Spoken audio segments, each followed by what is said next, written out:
Shalom po sa inyong lahat. Tayo po'y narito sa ating paghahanda para sa dakilang kapistahan ng kamahal-mahalang dugo at katawan ng ating Panginoong Hesukristo, ang Corpus Christi. Ang dami po natin mapupulot sa ating mga pagbasa para sa kapistahang ito. Lalo na ho yung laki ng pagmamahal ng Diyos ni Jesus para sa bawat isa sa atin.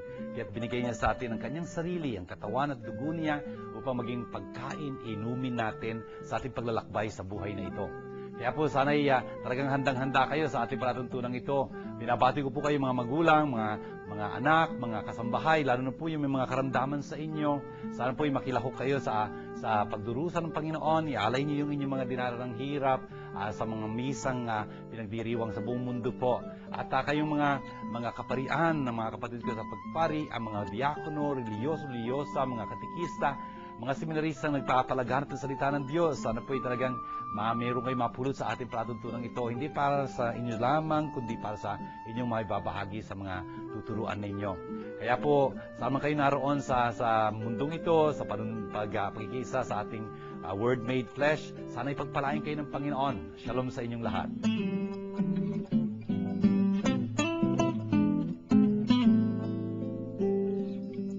Season VCD of the Word Made Flesh TV show is now available. If you are interested, please contact the following numbers. Nitz Castro at 527-3952 or 0917-629-1851 or Pat Gualberto at 892-1858 or 0921-373-8348 or email us at wmffi@yahoo.com. Ang Word Made Flesh ay masayang nakikibahagi at malugod na sumusuporta sa pondo ng Pinoy.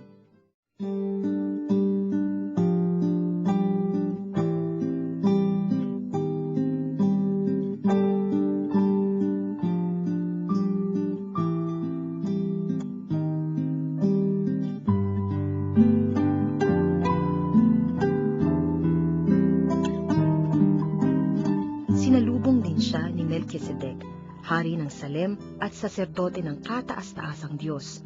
Dinalhan siya ng tinapay at alak at pinagpala ng ganito: Pagpalain ka nawa, Abram, ng Diyos na kataas-taasan, na lumikha ng langit at lupa. Purihin ang kataas-taasang Diyos na nagbigay sa iyo ng tagumpay. Ibinigay ni Abram kay Melchizedek ang ikapu ng lahat ng kanyang nasamsam. Dito po sa ating pagdiriwang na ito ng body and blood of our Lord Jesus, ito pong Corpus Christi kung tawagin. Ang ating unang pagbasa ay hango dito sa unang aklat po ng Biblia, Genesis chapter 14. Ang ganda po nitong tagpong ito. Bakit? Nandun si Melchizedek, isa ho siyang hari ng Salem, tapos isa siyang pari. That's very curious. A priest, a king. The priest, the king of Salem. Salem ho Shalom, kapayapaan. Ano nangyari dito? Pagkatapos ho na itong si Abraham ay nakipaglaban dun sa mga nanlupig kay Lot, yung limang mga lugar na yun, ang dami niya hong nasamsam na mga booties, you know? Tapos, ang nangyari noon, binigyan niya ng ikapu itong paring ito. At ang sabi ng pari sa kanya, hindi ko kailangan, you know, yung mga bagay-bagay. Ang sabi niya, give me the people, the goods you may keep.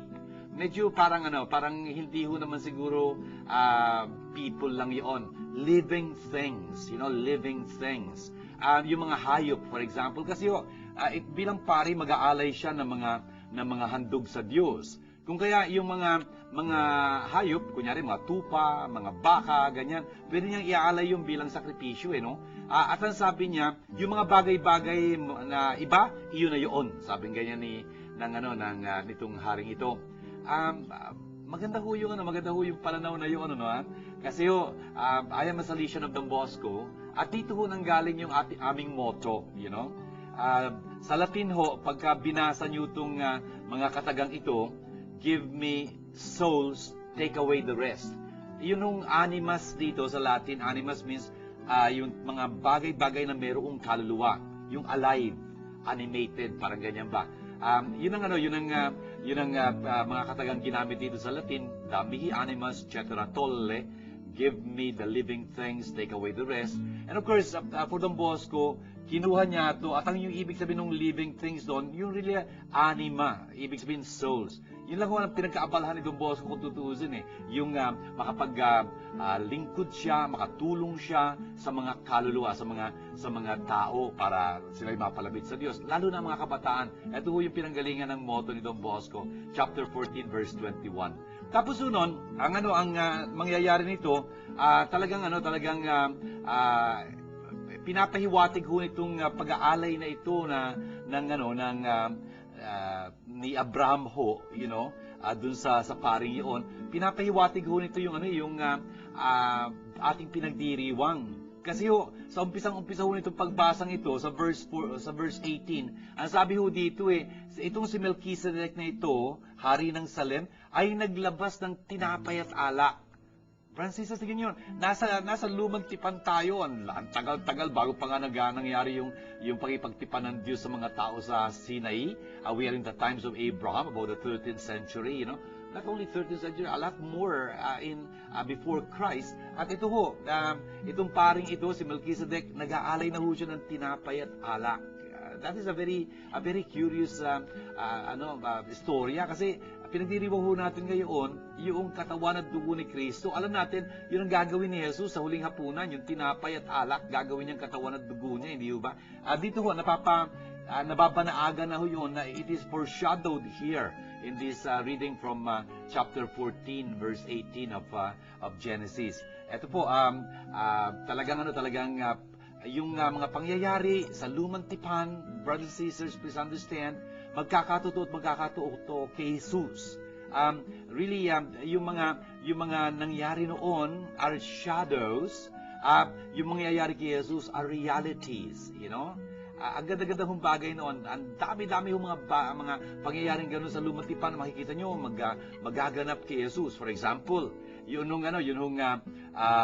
ba, nandun sila sa ilang, tapos wala silang ginawa kundi umangal sa Diyos. Pinaintudutan ng Diyos na matuklaw sila ng mga ahas na ganyan. Ang dami nang namatay. Anong ginawa nila? Humingi ng tulong kay Moises. Si Moises nagdasal sa Diyos. Ang Diyos ang sabi sa kanya, sige, gumawa ka ng isang ahas na tanso, ibitin mo yun sa isang tulos, ang mga titingala doon ay maliligtas. Brothers and sisters, yung ahas na yun, magiging larawan, sasabihin mismo ni Jesus yun Pag itinaas nila ang anak ng tao, ako, aakitin ko ang lahat sa akin. Brothers and sisters, tingnan nyo yun. Yun yung larawan ni Jesus, yung ahas na itinaas doon sa tulos na yun sa disyerto. Bakit? Kasi yung ahas hindi naman tunay na ahas, metal nga siya, bronze siya, tanso, Hindi siya ahas, kung tutuusin. Pero nakapagligtas doon sa kamandag ng mga taong natukasan ng mga ahas doon. Ganun din naman si Jesus sa krus, para siyang salarin, para siyang kriminal. Pero hindi siya kriminal. Kaya naman nakapagliligtas din ng mga makasalanan. Brothers and sisters, ang ibig kong sabihin, ang dami hong mga pahiwatig na ganun sa lumang tipan na magkakatotoo at gaganapin sa ating Panginoon. Isa na ho itong si Melchizedek ho na nag-alay ng tinapay at alak. Yun ang gagawin ni Jesus sa huling hapunan. Ito ang ginugunita natin sa ating pagdiriwang na ito ng mahal na katawan at dugo ng ating Panginoon.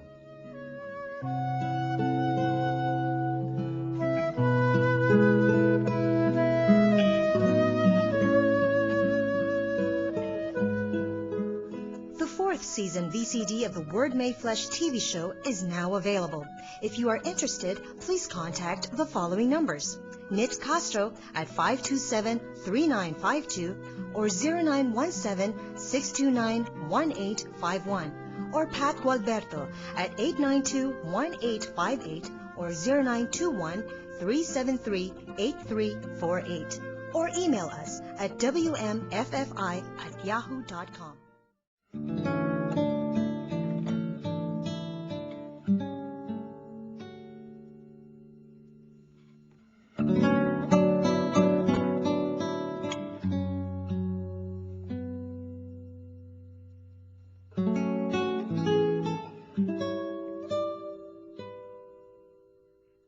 Kung sa pagtitipon ng iglesya ay nagsasalita ng iba't ibang wika ang lahat at may dumating na mga taong wala ng gayong kaloob o di sumasampalataya, hindi ba nila sasabihing sira ang ulo ninyo?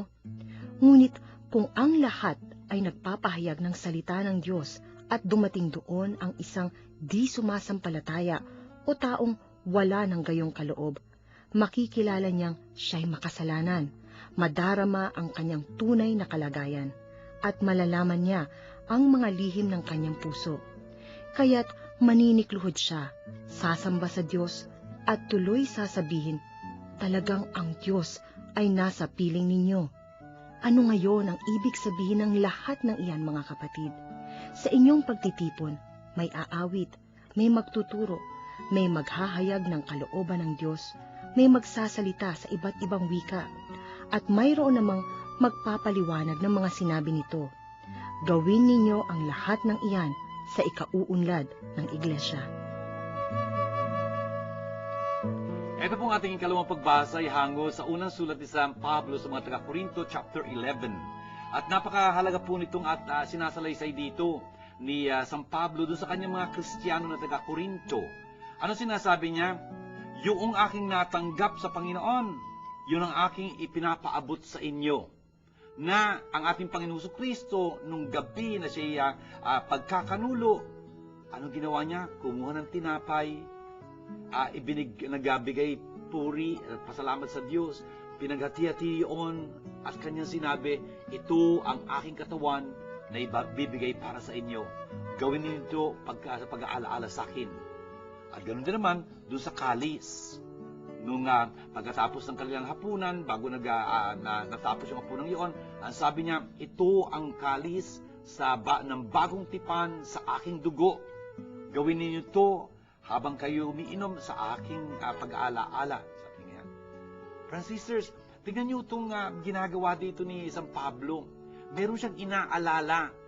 At yung inaalala niyang yun, tinanggap niya yun sa Panginoon. Anong alaala yun? Yung ginawa ni Jesus doon sa huling hapunan. At ang sabi niya dito, itong aking pinapaabot sa inyo. Yung salitang ipinapaabot, handed on. Sa Latin ho, traditio, tradition.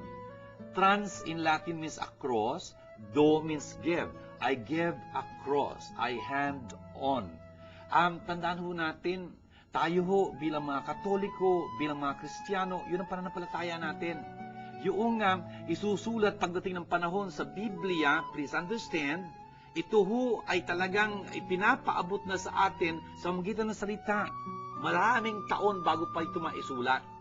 Kaya nga sa San Pablo, sa kanyang ikalawang sulat sa mga taga-Thessalonica, chapter 2, verse 15, ang sasabihin niya ay, manatili kayong matatag sa aking ipinaabot sa inyo, to the traditions I've given you, whether sa pamamagitan ng salita o ng sulat. Tignan niyo po yun, hindi ro lahat nakasulat, kasi may pinaabot sila sa pamamagitan ng salita lamang. Brothers and sisters, that's a very important concept and reality for us to always understand. We hold on to scriptures, pero tandaan ho natin ang salita ng Diyos, ang pahayag ng Diyos, yung pagbubunyag ng Diyos, yung God's revelation, comes to us through these two different vehicles, yung vehicle ng tradition at vehicle ng kasulatan. Brothers and sisters, importante yung dalawang yun. Pinangahawakan ho dapat yung dalawang yun. Alam niyo kung bakit? Kasi ang banal na kasulatan, for example, alin ba ang Biblia? Ano bang mga aklat ang kabilang dapat sa Biblia? Mga ininspira ng Diyos. Hindi ho natin malalaman yun from Scriptures. Hindi ho natin alam yun from Scriptures. Kasi walang pahina sa Scriptures na magsasabi sa'yo, ito ang mga aklat na dapat mong ituring bilang ininspira ng Diyos. Wala ho. Saint Paul will be saying in 2 Timothy chapter 3 verse 16, sasabihin niya, ang lahat ng kasulatan ay inspirado ng Diyos. Kaya nga lang, hindi niya sinasabi kung alin yung mga kasulatan doon. And so, how do we know kung ano-ano ang mga aklat na kabilang dapat sa Biblia na tuturing natin bilang salita ng Diyos? Hindi ho malalaman yun sa pamagitan ng kasulatan, kundi sa pamagitan ng tradisyon. That's it, Salamat sa tradisyong ito, sa pagpapaabot ng mga aral na ito mula sa Panginoon hanggang sa mga apostles, hanggang sa kapanahunan natin ito, nalalaman ho natin kung alin ang Biblia. I hope you understand that. That's so important to bear in mind. Ito ang ginagawa ni San Pablo dito. What I have received from the Lord, I hand on to you. Ganun ho yun. At tayo ho, mga magulang, for example, kayo ang nagpapaabot ng pananampalataya sa inyong mga anak. Hindi nga ba't pinabinyagan niyo sila? At sa pagpapabinyag na yun, ang unang-unang ginawa niyo sa mga anak niyo, kinurusan niyo sila sa noo nilang ganyan. Sinasabi niyo, anak, ang liit-liit mo pa. Pero huwag kang mag-alala, habang lumalaki ka, akong iyong nanay, tatay, ninong, ninang, akong iyong pare, kami ang magpapasa sa iyo ng pananampalataya. Magpapasa. We will hand on to you our faith. Brothers and sisters, napakadakilahong bagay noon. Tayo ho, bawat isa sa atin na nananampalataya sa Panginoon, tayo'y may karangalang maging tagapagpasa, daloy, magiging tagapagpahagi nitong katotohanan ito. Yun ang ginagawa natin. Yung mga katekista ho, for example, kata eho. Kata means down, eho means echo, echo down. Yes, ang mga katekista, for example, sila nagpapaalingaw-ngaw, tulad ng mga magulang, tulad ng mga kaparian, tulad ng eklesiya, sama-sama tayo nagpapaalingaw-ngaw ng mga katuruan ni Kristo hanggang sa ngayon, pababa sa panahon natin ito. Napakalaki yung karangalan natin ito. Ayun ang sinasabi ni San Pablo dito, itong Eukaristiyang ito na dinaos ni Jesus doon sa huling hapunan, itong pinapaabot niya sa atin. At tayo ho, pagka iniinom natin yung kalis na yung kinakain natin yung tinapay na yun, na walang iba kundi ang katawan at dugo ni Kristo, talaga namang ating ipinapahayag ang kamatayan ni Jesus. Kamatayan naging tagapagligtas ho nating lahat. Dying, you destroyed our death. Alam natin, si Jesus hindi lang namatay, kundi rising, you restored our life. Ito ko pinapahayag natin, as the Lord says here in verse 26, until the Lord comes, Brothers and sisters, yun hong pinagdiriwang ng eklesiya sa tuwi-tuwi na hanggang ho sa wakas ng panahon. Sana ho maging malaki nating karangalan, makipagdiwang dito sa kapisahang ito ng katawan at dugo ni Kristo, pinagpapasalamat natin sa Kanya.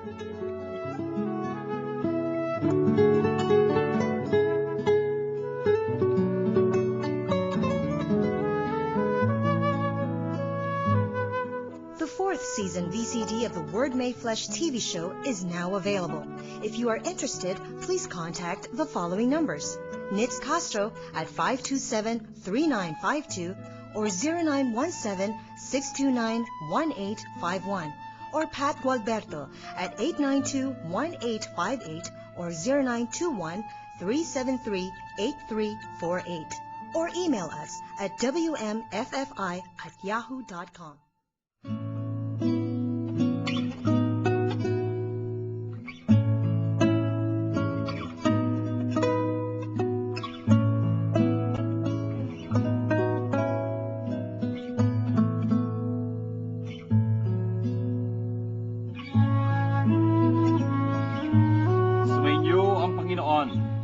Magandang balita ng Panginoon ayon kay San Lucas.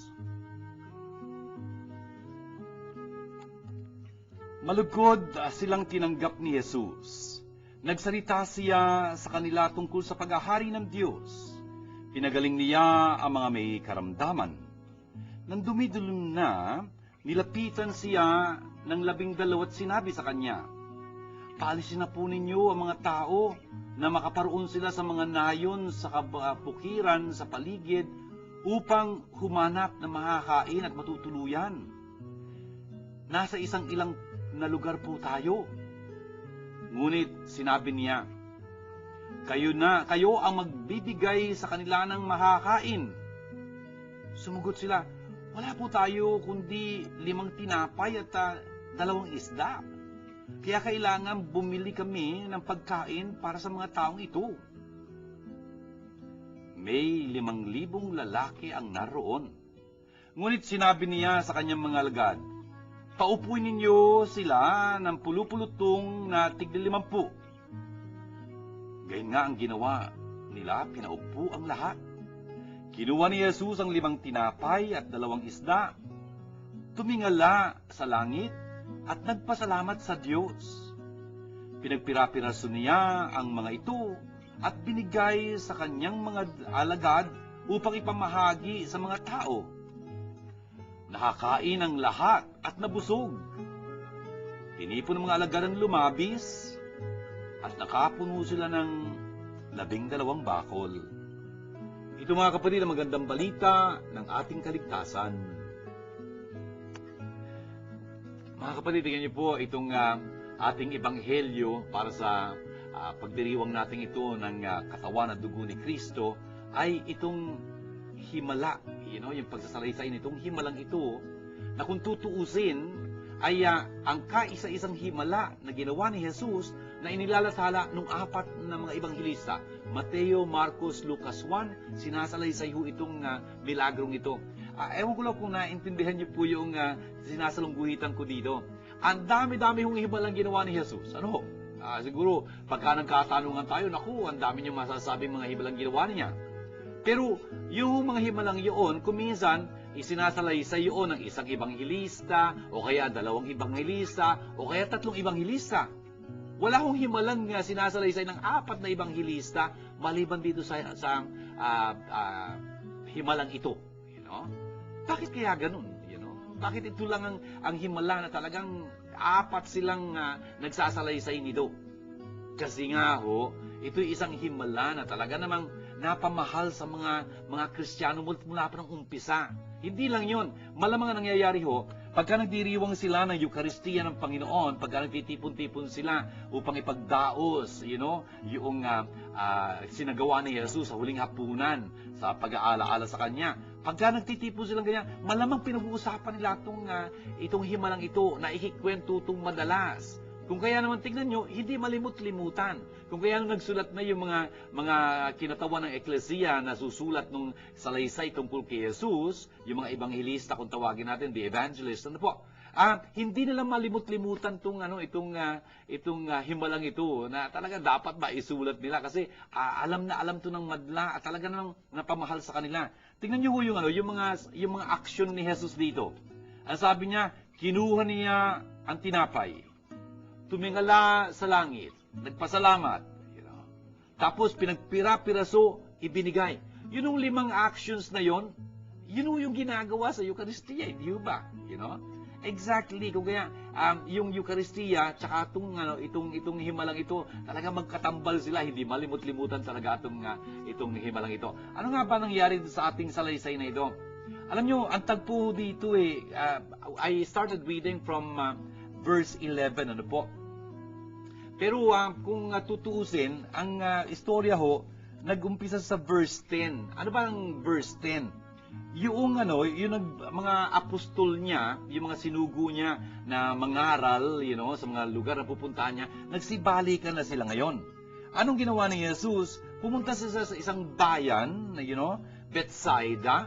Bethsaida ho, ibig sabihin, bayan ng mga isda. Iba kasi nasa tabing dagat lang ito kung kaya mga mangingisda yung nandun nakatira doon, ano nangyari? Wala siyang sinamang iba kundi, ang 12 lamang. Nalaman ng mga tao na papunta sila doon sa Bethsaida. Ayun, nagpuntahan yung mga tao doon sa kanya. Sinalubong lang sila ng mga tao. Pagdating nila doon dumaong yung kanilang bangka doon, nandun yung mga tao. Tapos, magpapahinga sana sila, pero wala, nasira yung kamada, hindi sila makapagpapahinga. Tinanggap ni Jesus yung mga taong ganyan, at nagturo siya sa kanila tungkol sa paghahari ng Diyos. Tingnan nyo, yun ang unang-unang ginagawa talaga ni Jesus, yung pagtuturo niya sa kanila tungkol sa paghahari ng Diyos. Hindi lang nagturo siya sa kanila, pinagaling niya pa man din sila.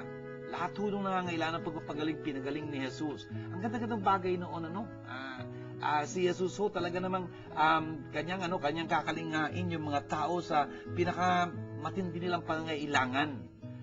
Oo, bibigyan sila ng pag-asa sa magitan ng pangangaral ng magandang balita. Pero hindi lang yun, talagang kakalingain yung pangangailangan ng kanilang mga katawan. For example, dito ho, yung mga nangangailangan ng pagpapagaling ay yung pagkagalingin ni Jesus. Hindi lang yun. Pagdating ng panahon, mangangailangan sila ng pagkain, magpapakain pa rin naman sila, And so, ano nangyayari? Nung magtatakip silim na, the day was drawing to a close, sabi nung 12 mga disipulo ni Jesus, sabi niya, pauwiin niyo ang mga maraming taong ito. para makapunta sila sa mga bayan-bayan, mga bukirin na ganyan na nasa paligid natin upang makakita sila na matutulugan nila at makakain sila. Disyerto ito, Ano sabi ni Jesus? Friends, sisters, tingnan nyo, yung iniisip ng mga disipulo niya, very practical, pauwi niya na lang sila, Total, magtatakip silim na yan. So, the point is, ano sabi ni Jesus kanila? Give them some food yourselves. Kayo na mismo magbigay sa kanila makakain. Ang laking challenge to, biro mo. Alam natin pagkatapos kung ilan tong mga tao dito. 5,000 men, mga lalaki lang ho. Yung mga babae, yung mga bata, paano? Ang dami talaga nito. At tapos sabi nila, teka, 5 lang hong tinapay meron tayo, tapos 2 isda. Paano natin? Yun. Problema yon sa tao, Logistical problem. Pero ang dami-dami, paano papakanin ng 5 loaves, 2 fish, Hayaan nyo na, ibig sabihin ito, dapat bumili tayo ng pagkain para sa kanila, ha? Hindi natin mapapakain ito ng ganun lamang, something like that. Friends, sisters, anong sabi ni Jesus? Kayo na mismo ang magbigay sa kanila makakain. Alam nyo kung minsan, ganun tayo, lagi tayo naghahanap ng lusot, hindi pwede yun bahala na gobyerno dyan, tutulong lang dyan DSWD. Parang hindi. Tayo ho. Ano bang ginagawa natin pagtulong, Hindi natin pwede, wala akong pakialam sa'yo. Friends, sisters, that was the sin of Cain. Am I my brother's keeper? You bet. Dapat to, talagang may pagkalinga tayo sa isa't isa. We cannot just, iasa natin sa iba yan. Wala akong pakialam dyan. I'm too busy. Teka. Pagka tayo nangangailangan, anong gusto natin gawin sa atin? Tulungan, no? O yun nga the golden rule, do to others what you like others to do to you. Gusto niyo ba tayo, pag kami pangangailangan tayo, pagpapasapasahan tayo? No. We like to be attended to. Right? Attend to them, Tingnan niyo, napaka-importante yung sinasabi dito ni Jesus. Pinapapupunta ng mga disipulo doon, sige, paghanapin niyo lang sila matutuluyan na makakanan nila. Kayong tumulong sa kanila. Wow, Friends and sisters, it is supposed to be, tayo mga Kristiyano, tayo mga Katoliko, we should be a caring people, The church should be a caring people. Paano natin magagawa yun? Paano natin, kung minsan it is so overwhelming yung gagawin natin. Ay nako, dito sa ating programang ito, hindi ba sa umpisa lalo na, pinapakita natin si the good Cardinal Rosales at yung kanyang pondo ng Pinoy. That's it! For example, that's a very beautiful thing, Hindi natin iaasa ito kung kanino, Dapat tayo magtulungan. Yung mga mumong nahuhulog doon, We don't need limpak-limpak na salaping ganyan. No. Yung limpak-limpak na salaping yun is made up of cents, The point is, kung mag-aambagan tayo ngayon, I don't know how much money the pondo ng Pinoy has now. It is a very big amount from very small things. You can see little kids, with their parents bringing that, yung boating ganyan or something. Ayun, bote ho nakikita ko yung plastic bottled water containers. Ayun, pinupuno nila mga coins yun, inaalay dun sa misa. Friends, sisters, this is very beautiful, Tayo ho ang nagtutulungan. Hindi natin iaasa to sa iba. Tayo mismo tutulong sa mga nangangailangan. There is enough. Sabi nga nila, there is enough for everyone's need. Not enough for everyone's greed.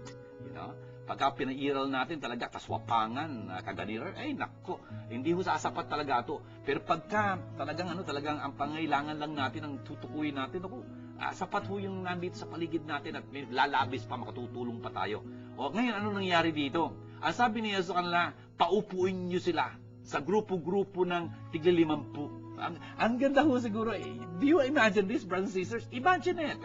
Ang importante, pag nababasa tayo ng Biblia, ginagamit din natin imagination natin, Binasa natin yung sit down in groups of 50. Can you imagine?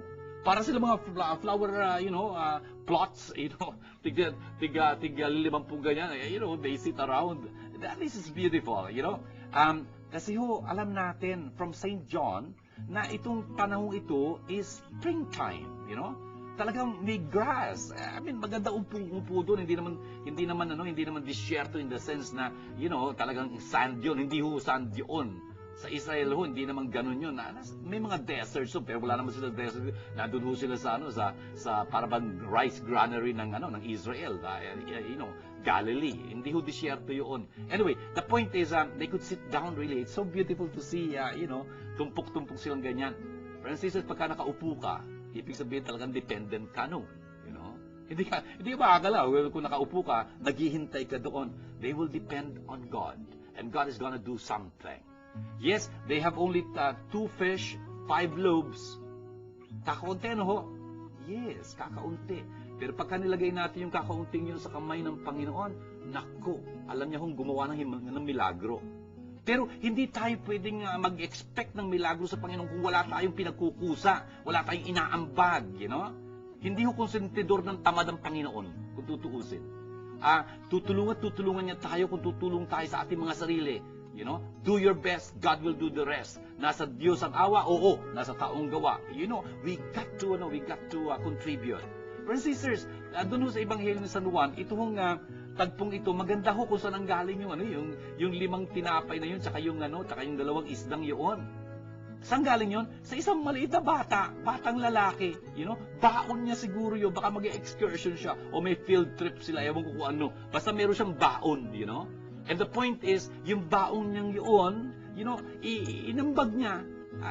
It was Andrew who said, there's a little boy here who wants to give something. Friends, sisters, yun nga ho lagi kong gustong alalahanin yun kasi hindi ho natin dapat babaliwalain ang mga kabataan, Malaki ho magagawa nila para sa ating lipunan at para sa ating eklesiya. Dapat talagang kinakalinga sila. Siguro isang magandang bagay ito, paalala to sa mga parish workers, for example, sa mga kaparian. I still remember, good po John Paul II, ang sinasabi niya doon na talagang, for example, yung mga Knights of the Altar and whatnot, ay naku, ang laking bagay nitong mga nagsiserve na ito sa simbahan. Bakit? Darating ang mga araw siguro, yung mga yun, marami sa kanila magpapari, maglilingkod sa kanilang mga kapatid, etc. Kung kaya dapat kalingain sila, they can really be a very beautiful contribution to the church, kung tutusin at sa society. And so, ano nangyari? Itong mga taong to, nakadepende sila ngayon sa Diyos. Ayan, pinauupo sila sa hapag ng Panginoon. Ang Diyos ang kikilos dito. Anong ginawa ni Jesus? Tinanggap niya yung mga handog na yon, 5 tinapay, tapos 2 isda. Tapos tumingala sa langit, kinikilala niya ang mga handog na ito galing sa Diyos. Friends and sisters, galing sa Diyos. Yung trigong pinagmulan ng arena na ginawang tinapay, nako, ang nagpasibol noon ng Panginoon. Ang dali-dali ng patunayan noon Pagka pinadala niya ng blight yan, ng peste yan, hindi wala, Pero siya nagpapasibol nito, nagpapayabong nito, papabunga. Yung isda, come on, wala naman lumikha naglagay doon sa lawa ng Genesaret, galing sa Panginoon lahat ito, siya ang lumikha nito. Yun nga, tinitingala yung pagkakautang na loob natin yun sa Panginoon. He looked up, and he said a blessing, Todaraba, something like that. Baruch Hashem, blessed be the name, thank you so much. And tapos, yun nga, pinagpira-piraso niya yun, at ipinamahaging ganyan sa mga disipulo niya upang ipamigay sa mga crowd, sa mga karamihan ng mga tao. Friends, sisters, importante ho ito na talagang matuto tayong ilagay sa kamay ng Panginoon ang maliliit nating maiaambag, ano man yun. May magagawa ang Panginoon doon. Huwag natin sabihin, napakakunti lang doon. Hindi. Yung konting yun, God can multiply kung tutuusin. Really, we need just a little bit of goodwill and God can do so much with that, Anong nangyari nito? Talagang ang dami-dami, lahat sila kumain, At nabusog pa nga. Biro mo, meron kang tinapay, may palamang panuhan. Anyway, hindi lang yun. Francis, hindi lang yun. Meron pang lumabis. At binilang pa nga yun. 12 tiklis ang lumabis. I thought there were only 5 loaves at 2 fish. Tapos ganun karami yung sobra. Yun nga ho, I told you there is enough. There is enough for everyone's need. Ganun ho yung pagka nag-ambagan. Ako, experience ko ho yun sa parokya, nandun ako sa Tondo. Hindi ho mayaman yung parokya yun. Pero pagka meron ho kaming pagdiriwang, naku, potluck na ganyan, nakapag-uuwi pa pagkatapos, you know? Lahat ho nakakain ng gusto nilang kanin doon, nagdami-daming, kakanin ganyan. Tapos makapag-uuwi pa, makapagbabalot pang ganyan. Yun nga, totoo ho yun eh. Pagka naging matakaw ka, swapang ka, ayaw mong mag-share, malamang ganyan. Wala tayong pagkasaluhan, kung tutuusin. Pero tignan niyo yun, talagang ang Panginoon, ang laki-laki na nai-inspire niya sa atin, pagka in-inspire niya tayo, maging mapagbigay, bukas palad sa pagbibigay natin, talaga namang sinusuklian niya tayo. You know, God loves a cheerful giver. Totoo ho yun, you know? At pinagpapala tayo. Yun hong greedy, yung hindi generous, he will never know the blessing of the Lord. Hindi ho, you know? Ako ho, nakatagpo ako. These are poor people I have been mingling with for 7 years din ho yung pagiging kura para ko doon. Brothers and sisters, they are poor people but they can be very generous. Generous with the little they have, with the time they have, with the love they have, with the joy they have. Terrific ho talaga yun. Ang ganda-gandang bagay. Brothers and sisters, sana maintindihan ho natin dito. Ito ho'y yung binabasa nating ebanghelyo ngayon. Bakit? Pinagdiriwang ho natin ang katawan at dugo ni Kristo. Yun yung tinapay at alak dito, sabi ko sa inyo, hindi nalimutan itong milagrong ito ng mga evangelista. Bakit? Lagi nilang sinasariwa yun, yung istorya nila yun. Madalas pagka nagtitipon sila for the Lord's Supper, upang ipagdiwang yung hapunan ng Panginoon, yung Eucharistia, yung breaking of the bread, you know? Kung kaya, talagang nagpapaalala ito sa atin na yung ginawang himala dito ni Jesus, ginagawa niya pa hanggang ngayon. Para sa atin ho. Wala tayo noon dun, pero para sa atin. Binibigay niya ngayon, hindi na ordinaryong tinapay, hindi na ordinaryong inumin, kundi ang kanyang sarili na mismo. Can you imagine? Kung yung tinapay na yon nagpalakas sa kanilang katawan, ito hong Eucharistiyang to, magpapalakas sa ating mga sarili. Talagang tutulungan tayong maisabuhay, maisagawa natin yung pinapagawa sa ating misyon ng Panginoon. Di ba kundi talagang magdala ng pag-asa, ng kalinga, ng pagmamahal sa lahat ng nasa paligid natin. Francis, ang laking bagay noon.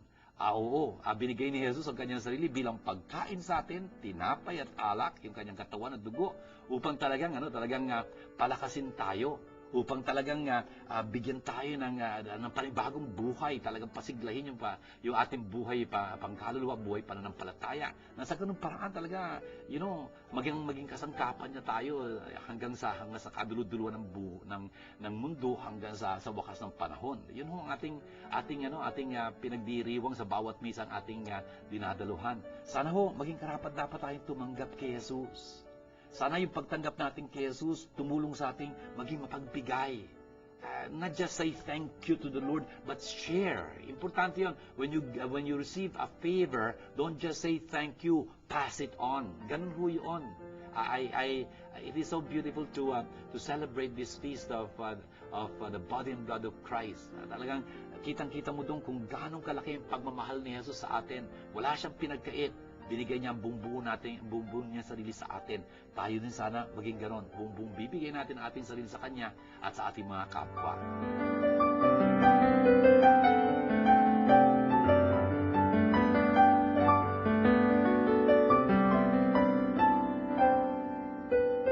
The fourth season VCD of the Word Made Flesh TV show is now available. If you are interested, please contact the following numbers. Nitz Castro at 527-3952 or 0917-629-1851 or Pat Gualberto at 892-1858 or 0921-373-8348 or email us at wmffi@yahoo.com.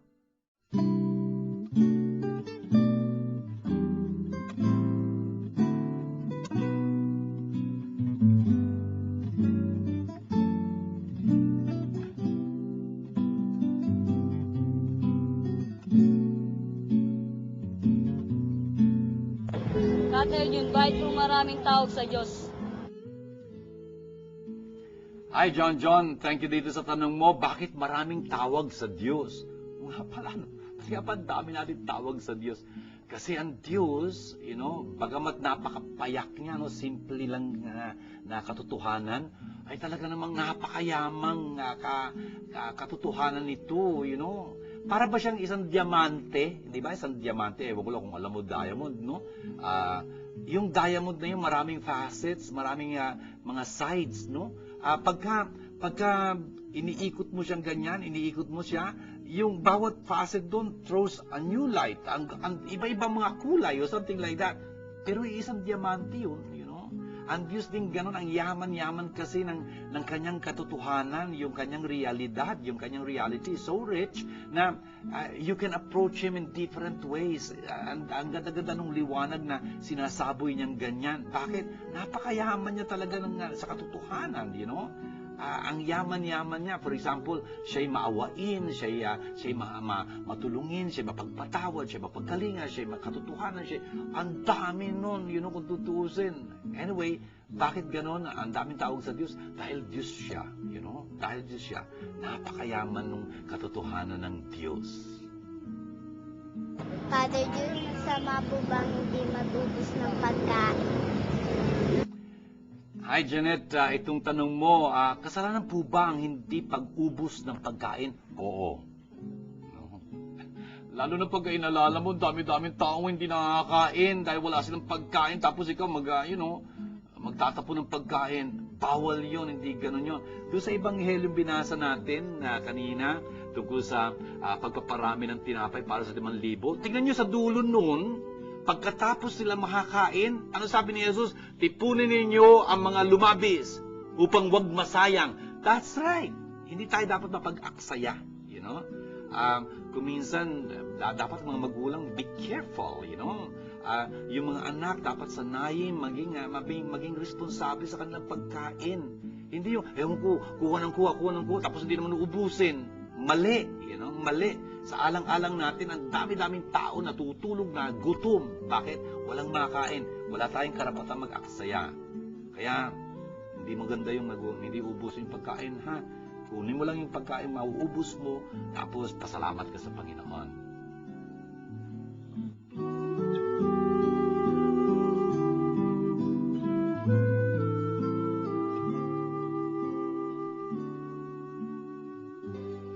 Shalom. If you had been blessed by this program, please know that God needs your financial help to continue Word Made Flesh TV show in its mission of touching more lives. For your donations, please contact the following numbers.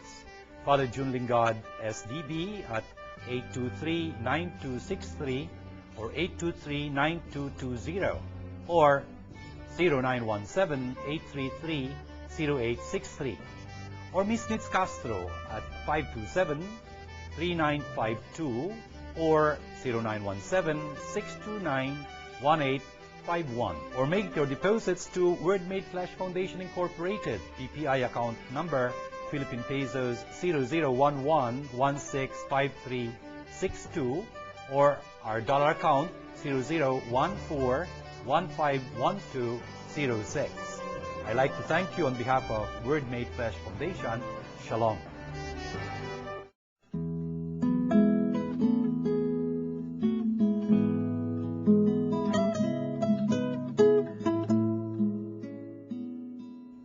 Ito po mga ating mga pagbasang narinig sa pagdiriwang po natin itong katawan at dugo ni Kristo ay talagang nagpaalala sa atin napakahalagang mga bagay. Ano po?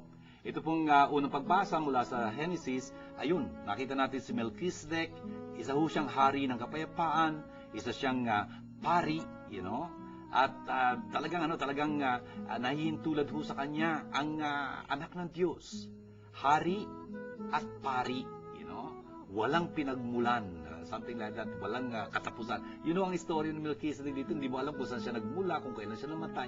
Parang larawan, sabi nga sa book of the letter of the Hebrews. Friends and sisters, anong ginawa dito ni Melchizedek? Nag-alay ng tinapay at alak bilang kanyang handog, you know.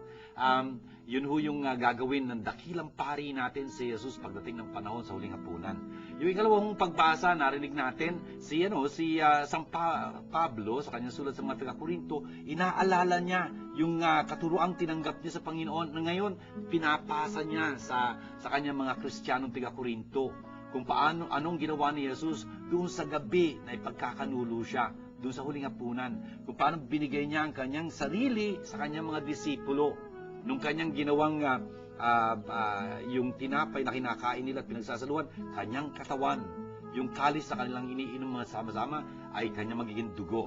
Brothers and sisters, napakahalaga po nitong pinapaalala sa atin ni San Pablo ito. Ito isang katuruan na bago pa man din na isulat, talaga namang ginagawa na ng mga Kristiyano, sa tuwid-tuwi na sa pag-aalala sa Panginoon. Tapos yung ating binasang ebanghelyo mula kay San Lucas, ayun, isinasalaysay dito ni San Lucas, yung sasalaysay din ni Mateo, Marcos at Juan, kung paano parami ng tinapay si Jesus para sa ikabubusog ng mga taong sumusunod sa Kanya. Brothers and sisters, please remember, si Jesus ay kumakalinga sa atin lagi. Talagang hindi niya tayo pababayaan kung talagang sumusunod tayo sa Kanya. At hinihikayat na tayo rin, kumalinga at magkawang gawa, mag-alay kapwa, sa ating mga kapatid na lalong nangangailangan. Hindi natin dapat iaasa yung kanino pa man, there is no one so poor as not to have anything, to give. Yun nga ho, bawat isa sa atin, meron tayong may tutulong sa ating kapwa. Kung minsan yun ay time, talent, or treasure. So many times it is not treasure, but what they will appreciate talaga is most probably our time, yung ating galing na isinishare sa kanila. Napakahalaga po noon. At itong katotohanan ito ay na si Jesus ay magbibigay sa atin ng kanyang sarili. Hindi ho lang siya nagparami ng tinapay, pararamihin niya yung kanyang presensya. Ibibigay niya ho yung para sa bawat isa sa atin kasi alam niya, bawat isa sa atin nangangailangan. Aminin man natin o hindi, alam natin nangangailangan tayo ng tulong upang talaga maging matatag tayo sa pananampalataya natin, maisabuhay natin yun at tuloy pagpalain. Brothers and sisters, isa kong napakagandang bagay nito. And of course, yung isang aral din dito, huwag tayo maging mapag-aksaya, in this culture of ours, so wasteful, pagka inalala natin, ang dami-dami nating mga kapatid na nangangailangan, hindi tayo pwedeng maging irresponsible na, akala natin lahat may ganun. Yung tubig, for example, na iniinom natin, hindi natin dapat aaksayahin. Ang dami-dami yung taong namamatay sa uhaw, yung pagkain and whatnot, mga magulang, sanayin ho natin yung anak natin, I remember still a friend of mine, who is now following the priesthood, alam nyo, nung bata pa siya, nakikita ko nung he was just 5 years old, we were friends, nakikita ko yung kuminsan, nagtatantrum siya, ayaw niya kumain, kasi gusto niya isang pagkain, gusto niya pagkain yun. Sabi sa kanya ng mami niya, eto ang pagkain sa iyong harapan. Tandaan mo, ang dami-dami mga bata tulad mo hindi kumakain. Ikaw magpasya kung gusto mong kumain, pero yan ang kakanin mo. Maya, makikita mo, kumakain na siya. Ganun ho yung paintindi ho natin sa ating mga anak. Hindi ho pwedeng capriccio to. No. At kung minsan, yung pagkain kinakain natin, hindi naman nakakabusog, hindi naman nakakatulong, nakapagpapataba lang sa mga bata. Hindi naman ho yun ang importante sa mga bata, tumaba. Minsan, in the past, parang gano'n. Pero ang laki yung problema noon. Dapat kumakain sila ng magaling. Anyway, brothers and sisters, ito ho ang ating mga napulot dito sa ating pagbasa. Gawin natin ngayon bilang panalangin. Sana makipagdasal kayo kay Father. Hindi lang kayo pinapagdasal ni Father, kundi nakipagdasal kayo kay Father para ho talagang mas matindi itong dating ng ating panalangin para sa ikapagpapala ng ating mga kapatid na umaasa sa ating panalangin. Lalo yung mga may dinadalang karamdaman o mga problema. Ngayon po, itaas natin lahat sila sa ating Panginoon sa ngalan ng Ama at ng Anak at ng Espiritu Santo. Amen. Abba, mapagmahal naming Diyos at Ama, salamat pong marami sa napaalala niyo sa amin ng mga katotohanan sa pagitan ng mga pagbasang ito. Pero higit po sa lahat, salamat po sa pagbibigay niyo sa amin ng inyong anak na si Jesus, na nag-iwan sa amin ng kanyang sarili, ang kanyang katawan at dugo sa kanyang presensya dahil sa banal na Eucharistia. Nagpapasalamat po kami sa inyo. At sana po talagang maintindihan namin, gawin naming sentro naming mabuhay itong Eucharistiyang ito. Pinagbubuhatan ng lahat ng inyong pagpapala at talagang daluktok ng aming buhay Kristiyano. Abba, tinataas po namin sa inyo ang lahat ng mga nangangailangan ng inyong pagkalinga, ng inyong tulong, ng inyong biyaya, lalo na yung mga may sakit na umaasa para sa kagalingan. Abba, alam namin kayo nagpapagaling hanggang ngayon sa pamitan ng inyong anak. Iniling po namin talagang pagpalain nyo rin ang mga may problemang kinakaharap, yung mabigat na pasanin, yung po nalulumpay, nangungulila dahil sa pagyao ng kanilang mga minamahal. Kampihan niyo po sila ng inyong biyaya, ng inyong bago pa maibsan ng kanilang mga pagdurusa. Ganoon din naman po lahat ng mga sumubaybay dito sa aming palatuntunan ng Word Made Flesh. Naman sila naroon. Lalong-lalo na po yung mga kaparian, yung mga reliyoso, mga seminaristang papalaganap ng inyong banal salita. Aba, hinihiling po namin na talagang pagpalain niyo rin mga tumutulong sa amin sa katuparan ng aming programang ito. Yung pong ibig tumulong sa amin pa, pagpalain niyo rin ho sila. Ito po yung aming ginagawang dalangin kasama ng aming ng Birhen, alang-alang kay Kristo ng aming Panginoon. Amen. Sumainyo ang Panginoon at pagpalain kayo masaganang makapangyarihan Diyos Ama at Anak at Espiritu Santo. Amen. Ito po ang ating pagdiriwang ng salita ng Diyos dito sa Word Made Flesh. Sana po yung naging kaaya-aya sa inyo ito at pagpapala. At kung ganun po, sana paabot niyo sa amin kung ano ginagawa ng ating programa sa inyong mga buhay. Nandiyan po yung aming cellphone text number, tapos yung email address. Salamat po sa inyong pagkikisa. Nagpapataba po ng aming mga puso at nag-i-encourage. Hanggang po sa muli, pagpalain kayo ng Panginoon. Shalom sa inyong lahat. The 4th season VCD of the Word Made Flesh TV show is now available. If you are interested, please contact the following numbers. Nitz Castro at 527-3952 or 0917-629-1851 or Pat Gualberto at 892-1858 or 0921-373-8348 or email us at wmffi@yahoo.com. This program is brought to you by God, the Word Made Flesh. Indeed, God is our sponsor.